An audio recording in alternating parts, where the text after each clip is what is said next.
2025 চনটো সঁচাকৈ আচৰিত। এই 25 চনত আমি কাক কাক আচলতে হেৰুৱা নাই, যিসকল মহান মনীষী, যিসকল ব্যক্তিয়ে অসমৰ কাৰণে যিখিনি অৱদান আগবঢ়াই থৈ গ'ল, প্ৰতিজন ব্যক্তিকে আমি হেৰুৱাইছোঁ বুলি ক'লেও ভুল কোৱা নহয়।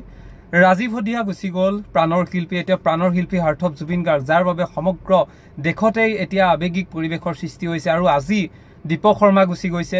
অৰ্থাৎ যিসকল বৰেণ্য ব্যক্তি, এই বৰেণ্য ব্যক্তিসকলক কিন্তু এই চনটোত বিশেষকৈ আমি একেবাৰে হেৰুৱাই পেলাইছোঁ, যিসকলৰ অৱদান হয়তো আমি গোটেই জীৱন আমি তেওঁলোকৰ যিসমূহ স্বীকৃতি, তেওঁলোকে যিখিনি সৃষ্টিৰাজি দি থৈ গ'ল, সেইখিনিকে আমি অৱলোকন কৰি থাকিম, কিন্তু তেওঁলোকক বাস্তৱত আৰু আমি নাপাওঁ। কি আচলতে এই চনটো আচলতে সঁচাকৈ মানে আচৰিত লাগিছে ভাবি। আৰু এইটো ভাবি ভাবিয়েই এনেকুৱা হৈ গৈছে যেন এই বছৰটোত আমি ইমান মহান মনীষীসকলক কিদৰে হেৰুৱাইছোঁ, নে এই বছৰটোৱে কিবা কালিকা লগা, মানে একো ভাবি নোপোৱা হৈছোঁ। ইমান এটা আৱেগময় পৰিস্থিতি। আৰু এতিয়া আমি শুনিবলৈ পাইছোঁ প্ৰতিটো দিনতে একো একোটা বেয়া খবৰে অহা দেখিবলৈ পাইছোঁ।